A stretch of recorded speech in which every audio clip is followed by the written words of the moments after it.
Mari kita tunduk kepala, kita berdoa. Biarlah seperti pujian kami di pagi hari ini ya Tuhan. Ada satu kerinduan dalam hati kami untuk boleh selalu bertemu dengan Tuhan. Ada satu kerinduan yang begitu mendalam dalam hati kami untuk boleh tetap mencintai Tuhan dalam hidup kami. Biarlah kerinduan ini ya Tuhan, Engkau boleh menolong setiap kami dan memampukan setiap kami. Karena kami tahu bahwa kami manusia berdosa yang lemah, kami manusia berdosa yang tidak berdaya. Oleh sebab itu untuk boleh melakukan semuanya itu kami membutuhkan pertolongan dan tuntunan tangan Tuhan untuk boleh menolong kami. Dan saat ini ya Tuhan kami mau diberkati oleh firman Tuhan, kiranya Engkau yang boleh menolong setiap kami dan ruangan ini Engkau boleh, Tuhan boleh tolong, Tuhan boleh berkati. Sehingga di waktu yang sangat singkat ini ya Tuhan kami boleh sungguh-sungguh diberkati oleh firman Tuhan. Hati kami, pikiran kami dan hidup kami hanya boleh tertuju kepada Tuhan. Terima kasih ya Tuhan, ini doa kami di dalam nama Tuhan Yesus kami berdoa, amin.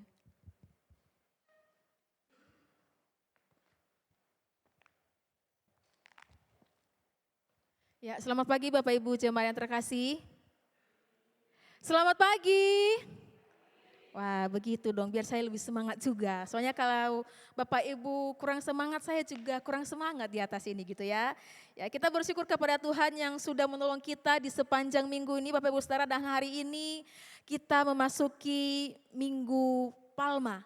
1 minggu sebelum Tuhan Yesus mengalami penderitaan yang menyakitkan sampai nanti pada ujungnya Yesus bangkit bagi setiap kita.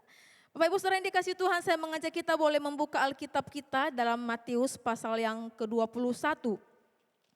Matius 21 ayat yang ke-12 dan 13, kita akan bacakan 2 ayat ini saja. Matius 21 ayat 12 sampai 13, Bapak Ibu boleh memperhatikan di layar, saya akan bacakan bagi kita semua. Yesus menyucikan bait Allah. Yesus masuk ke bait Allah dan mengusir semua orang yang berjual beli di halaman bait Allah. Ia membalikkan meja-meja penukar uang dan bangku-bangku pedagang merpati. Dan berkata kepada mereka, ada tertulis, rumahku akan disebut rumah doa, namun kamu menjadikannya sarang penyamun.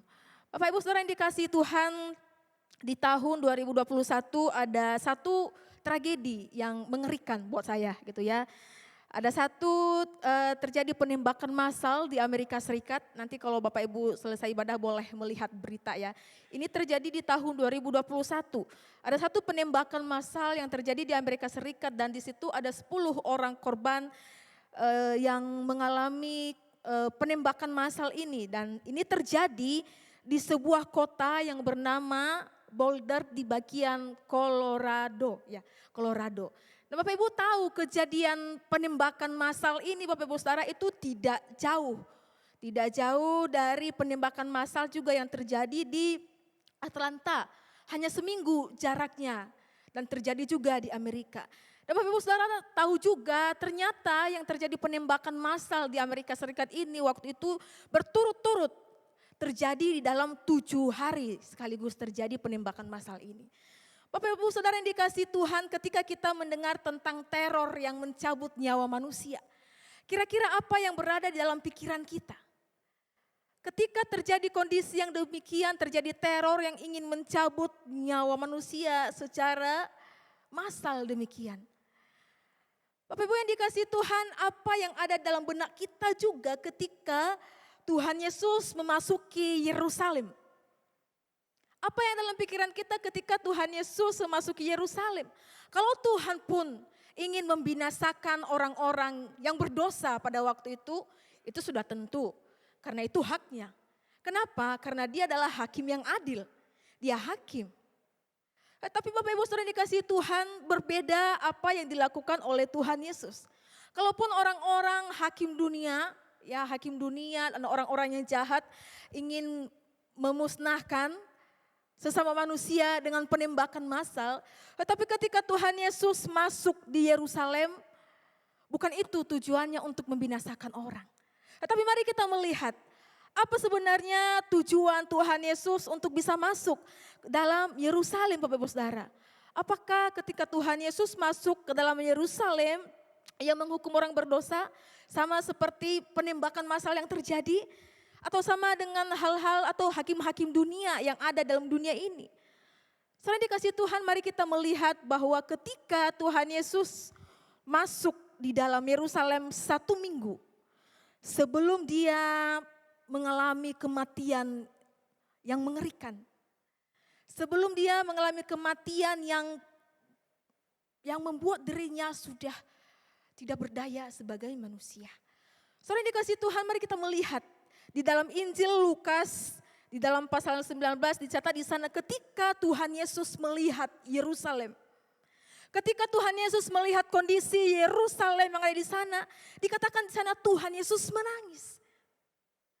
Tuhan Yesus menangis melihat kondisi Yerusalem, melihat kondisi rumahnya yang sudah, ya bisa dikatakan sudah tidak digunakan dengan baik. Saudara dikasih Tuhan yang mengatakan demikian, seandainya engkau orang-orang Israel, seandainya engkau hai penduduk Yerusalem, kau tahu apa yang diperlukan untuk mendapatkan damai sejahtera, engkau tidak akan melakukan ini kepada anak Allah yang hidup. Engkau tidak melakukan ini untuk bisa mendukakan hati Bapa. Engkau tidak melakukan hal ini untuk bisa melakukan hal-hal yang tidak diinginkan oleh Yesus. Saudara dikasih Tuhan, kita melihat apa yang perlu kita perhatikan dan apa tujuan Tuhan Yesus masuk di dalam Yerusalem. Apakah sama dengan pikiran orang-orang yang ada di Yerusalem pada saat itu? Beberapa di antara orang ketika Tuhan Yesus memasuki Yerusalem, ada orang-orang yang merasa terancam dirinya ketika Tuhan Yesus masuk di situ. Kenapa?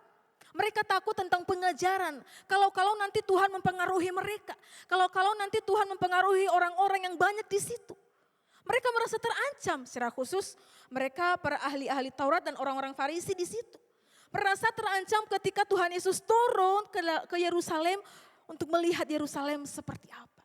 Tetapi di sisi lain Bapak Ibu Saudara, ada juga sebagian banyak orang yang percaya kepada Yesus bahwa dia adalah Mesias. Sang Juru Selamat yang dijanjikan. Dan mereka berharap dia akan membebaskan mereka dari penjajahan Romawi. Mereka menyambut dengan penuh sukacita. Menghampiri dia, memberikan daun palma. Dan mengatakan Hosana, Hosana bagi anak Daud. Artinya apa? Selamatkan kami sekarang. Saudara dikasihi Tuhan, Yesus datang ke Yerusalem untuk menggenapi rencana Allah di dalam ketaatan yang penuh dan mutlak itu. Ia datang untuk menggenapi rencana Allah dalam ketaatannya. Ia menunjukkan bahwa ia adalah seorang hamba yang taat. Ia menunjukkan bahwa dia adalah seorang hamba yang taat untuk bisa menggenapi kehendak Bapa. Ia melakukan semuanya itu. Ia menunjukkan bahwa ia adalah seorang hamba yang taat sampai ia mati di atas kayu salib. Sering dikasihi Tuhan, Yesus masuk ke Yerusalem dan banyak orang yang begitu mengeluh-elukan Tuhan Yesus di situ. Banyak orang yang mengeluh-elukan dia, dan di sisi lain kita melihat Bapak Ibu Saudara ketika ia masuk di dalam bait Allah, rumahnya Tuhan, apa yang terjadi di sana. Yesus tampak begitu marah. Wah, yang kita lihat Yesus ini penuh dengan kasih. Yesus ini penuh dengan kemurahan. Tetapi ketika ia melihat bait Allah, rumah Tuhan, ia tampak begitu marah. Setelah yang menjadi pertanyaannya adalah kenapa Yesus tampak begitu marah ketika ia melihat orang banyak berjualan di bait Allah. Apakah memang tidak boleh berjualan?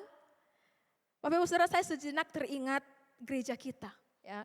Gereja kita yang memberikan kesempatan bagi jemaat Tuhan, beberapa jemaat Tuhan untuk boleh berjualan di kantin gereja.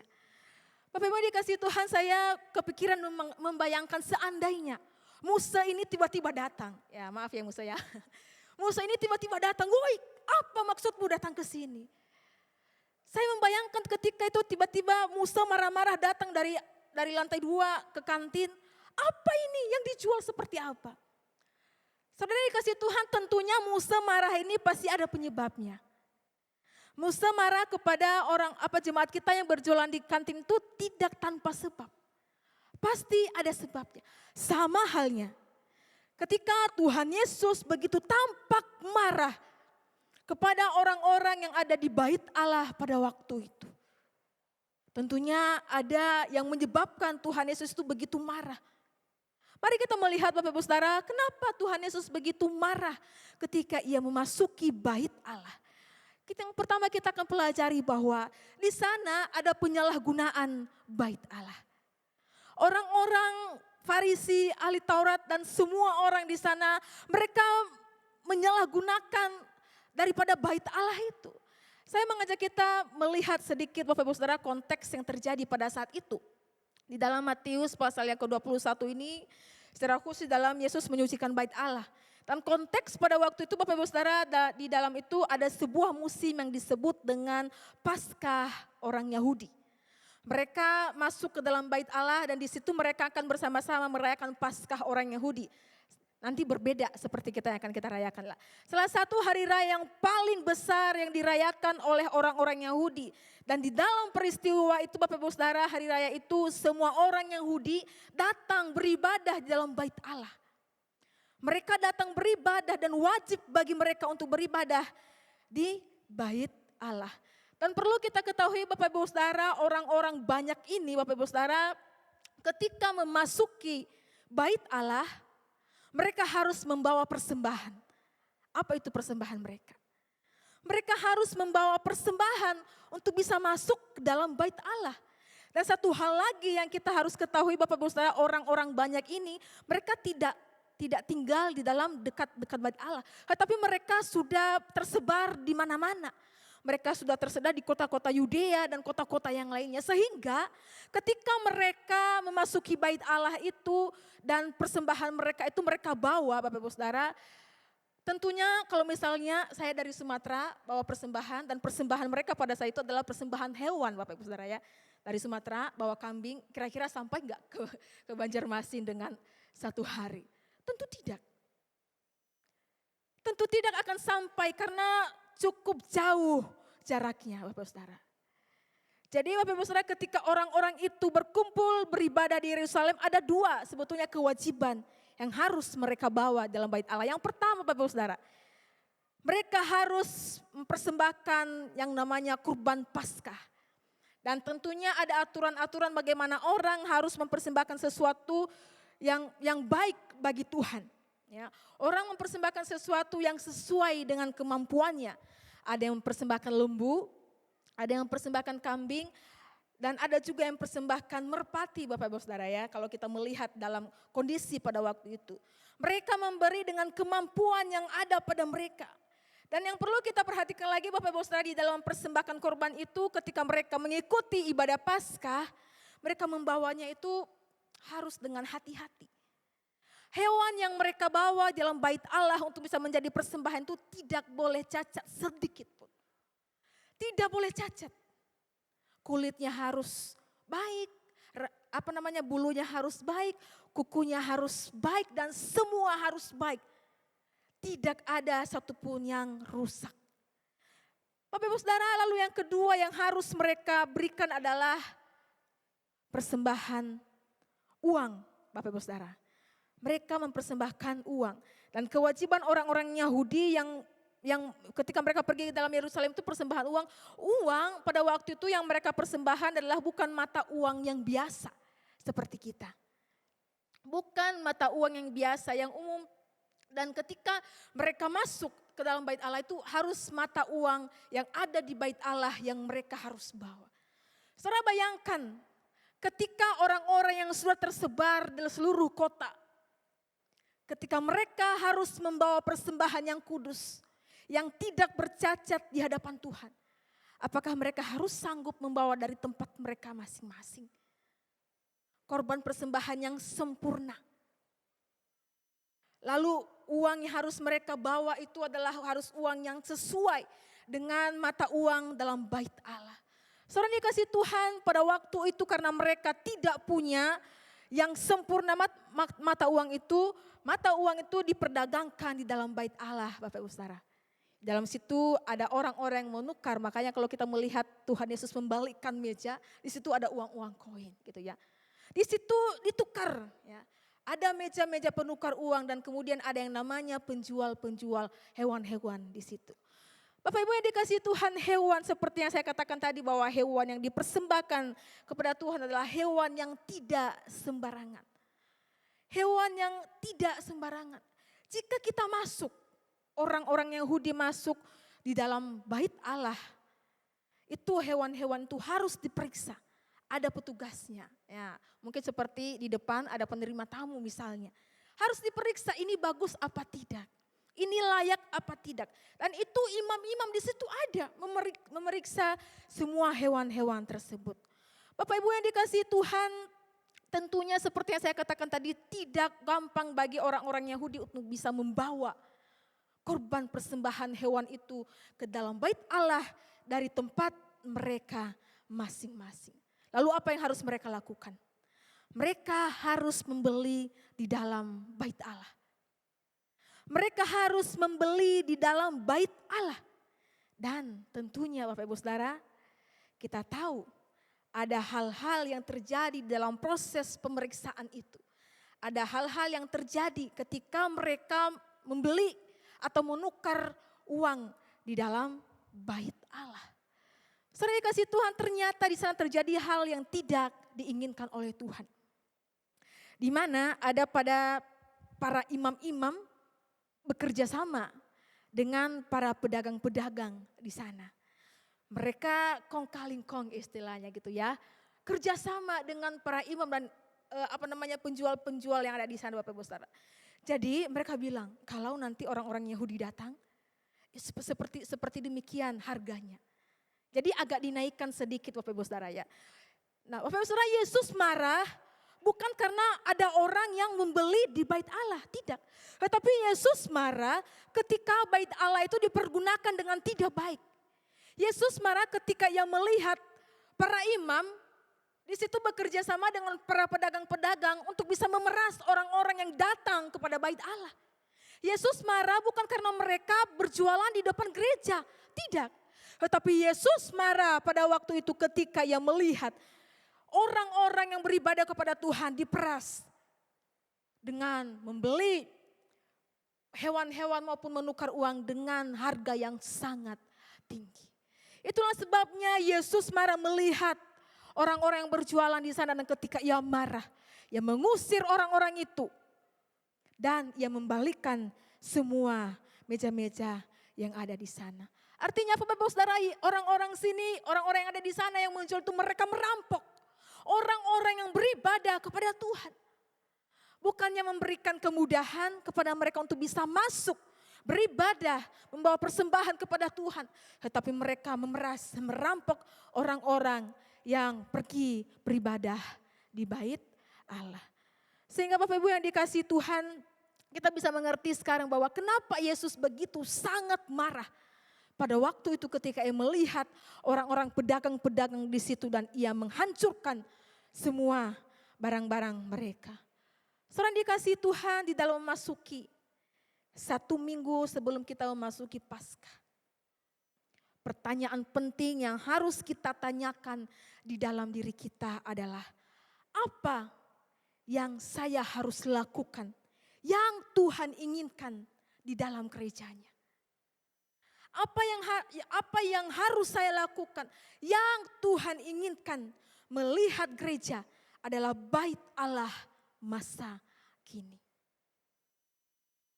Bait Allah adalah tempat kudus yang harus dijaga kekudusannya. Kenapa harus dijaga? Karena bait Allah dan Allah hadir di tengah-tengah kita. Karena itu tempat kita boleh bersekutu, mencari Tuhan di dalam bait Allah. Oleh sebab itu ia harus menuntut, itu adalah harus kudus. Di dalam gereja bukan tempat untuk mencari keuntungan. Seperti yang dilakukan oleh orang-orang ahli Taurat dan pedagang-pedagang. Di dalam gereja bukan tempat untuk mencari kenyamanan. Di dalam gereja bukan untuk mencari tempat yang baik. Di dalam gereja bukan mencari keuntungan yang lebih besar, tidak. Tetapi gereja menjadi tempat kudus di mana kita mengalami perjumpaan dengan Tuhan.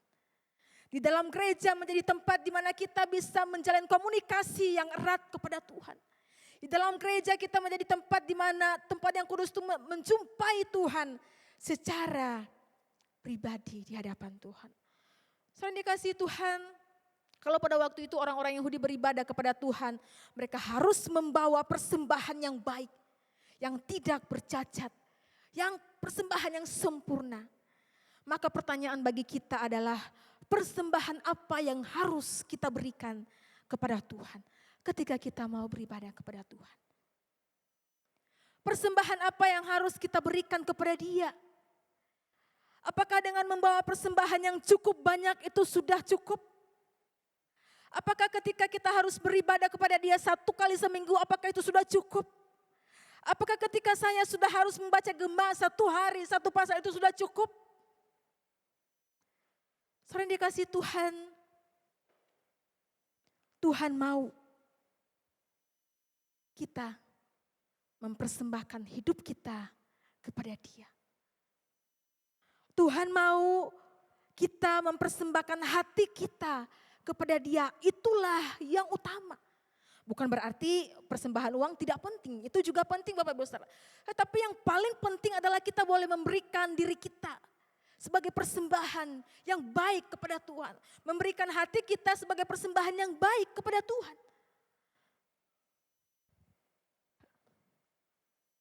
Bukan berarti juga ketika kita memberi persembahan, itu tidak berarti. Itu sungguh juga sangat berarti Bapak Ibu Saudara. Tetapi yang paling utama adalah bagaimana kita bisa memberi diri ini untuk bisa dipakai oleh Tuhan. Bagaimana kita bisa memberi hati ini, mempersembahkan kepada Tuhan untuk bisa dipakai oleh Tuhan.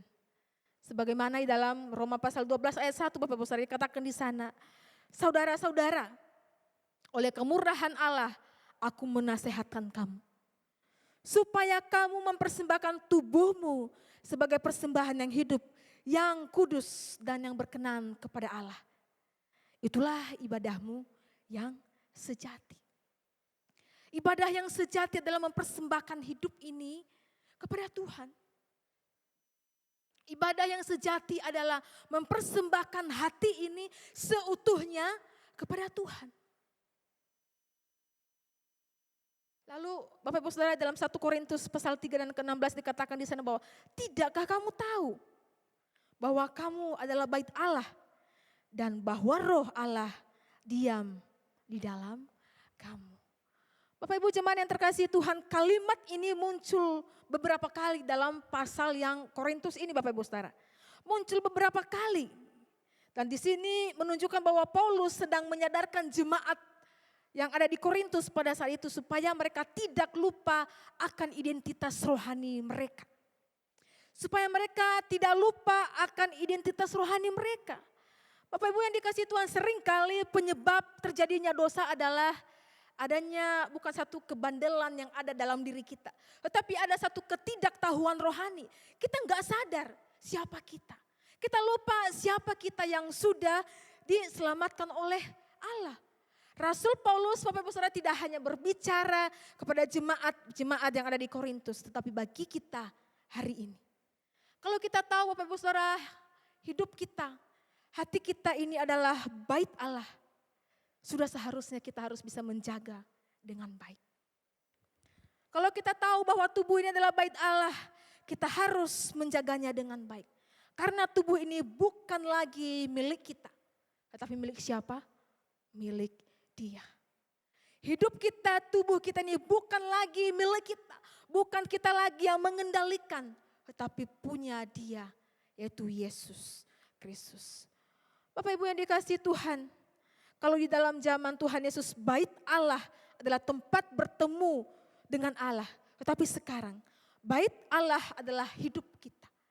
Tubuh kita artinya bahwa tubuh kita ini adalah bait Allah. Hati kita ini adalah tempat Allah mau tinggal di dalam hati kita. Rumah tangga kita, pelayanan kita, komunikasi kita, komunitas kita itu merupakan bagian daripada bait Allah. Jangan salah, jangan kira bahwa hanya gedung gereja yang merupakan bait Allah.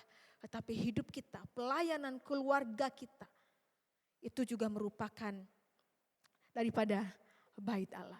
Lalu yang kedua Bapak Ibu Saudara yang dikasihi Tuhan, kenapa Yesus begitu tampak marah Kita melihat di sini bahwa dalam Lukas pasal 19 ayat 47 di sana dikatakan bahwa Yesus menyucikan bait Allah dari kemunafikan.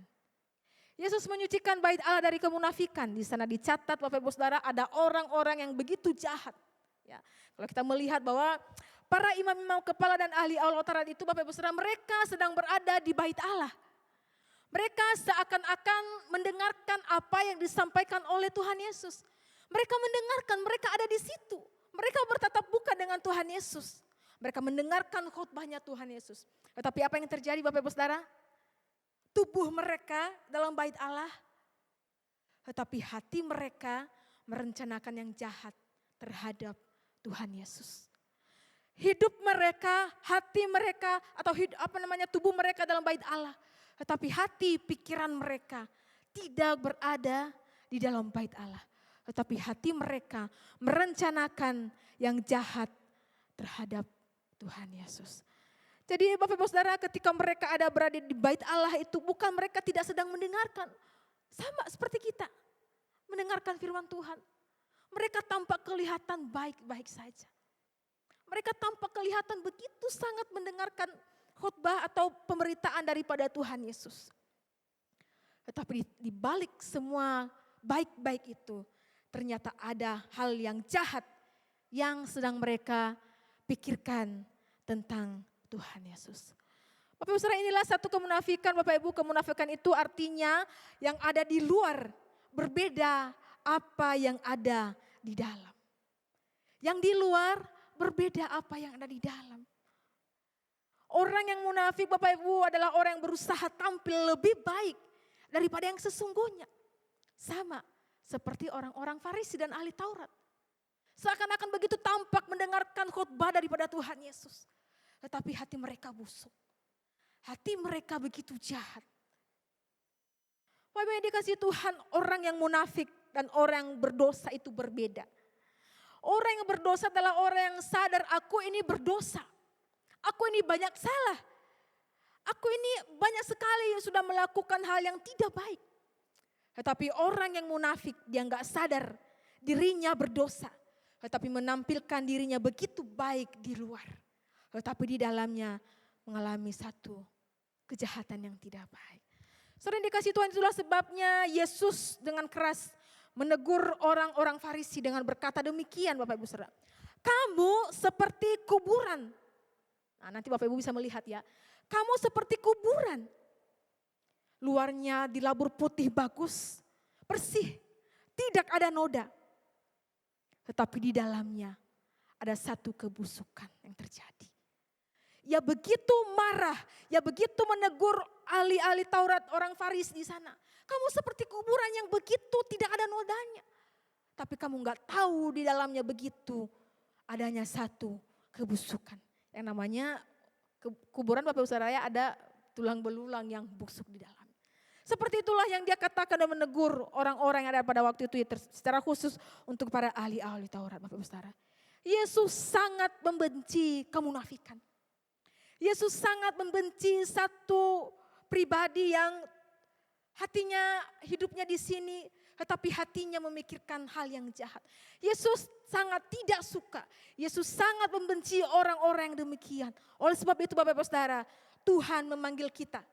Setiap kita kembali diingatkan bahwa Yesus menyucikan bait Allah bukan hanya sebagai bentuk kemarahan, tetapi sebagai pesan yang begitu dalam tentang bagaimana Allah melihat ibadah yang sejati mempersembahkan hidup kita kepada Dia.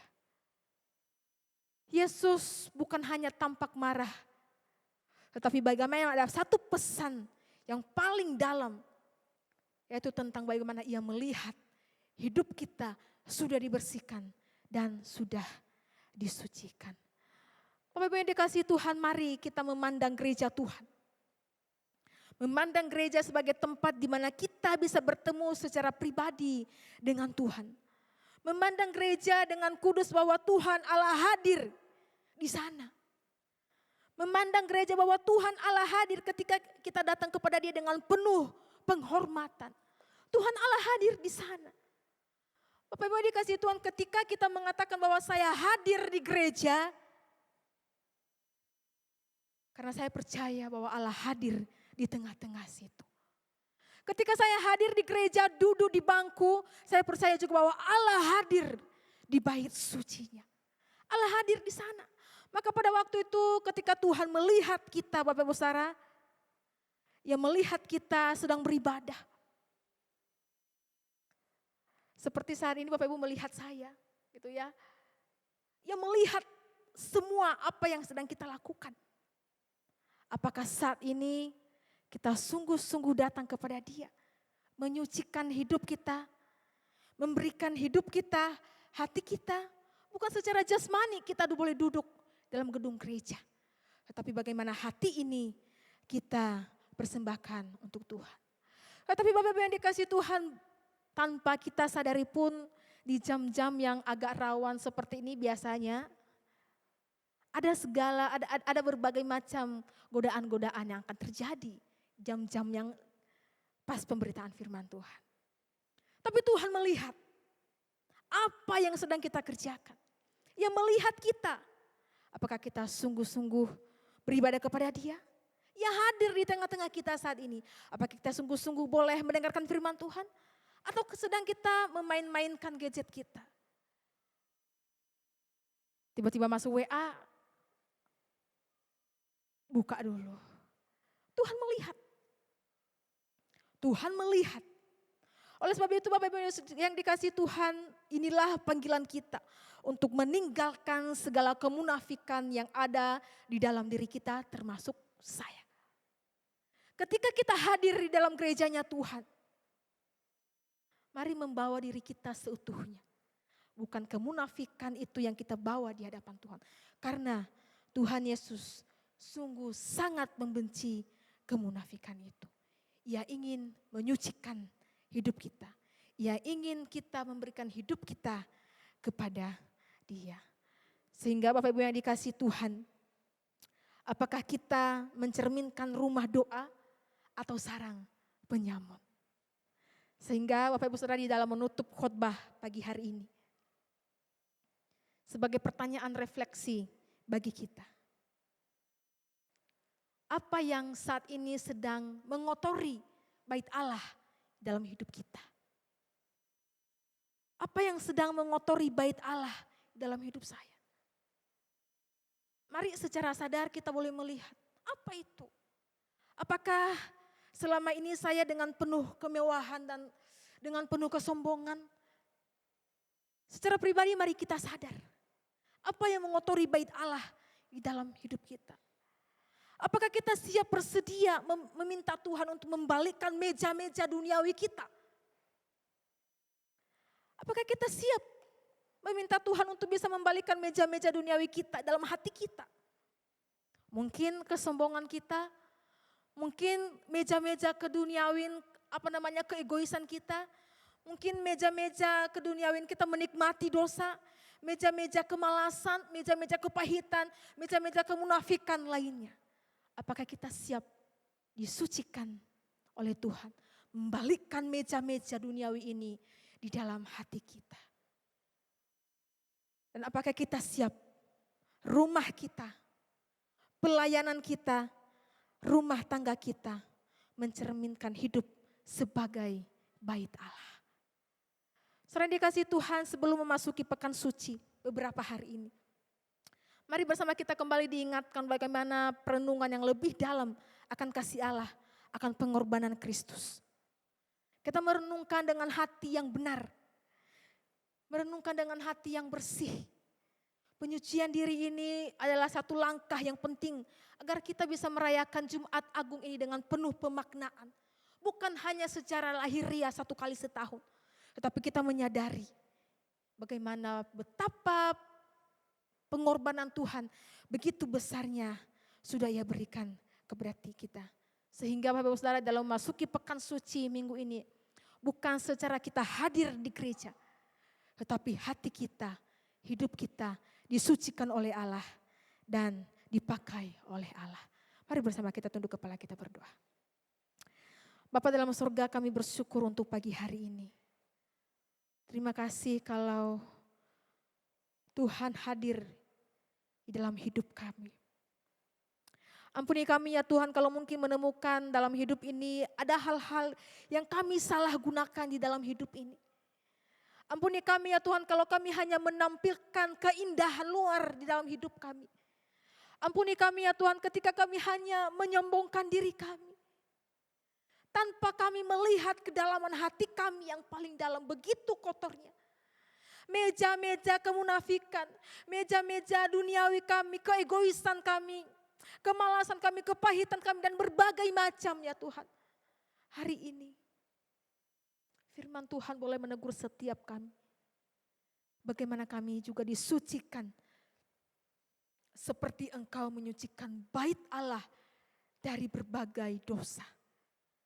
Dan hari ini kami mau ya Tuhan, dengan penuh keberanian diri, kami meminta Tuhan untuk boleh membersihkan hati kami, hidup kami dari berbagai kotoran-kotoran yang ada, dari berbagai dosa yang ada.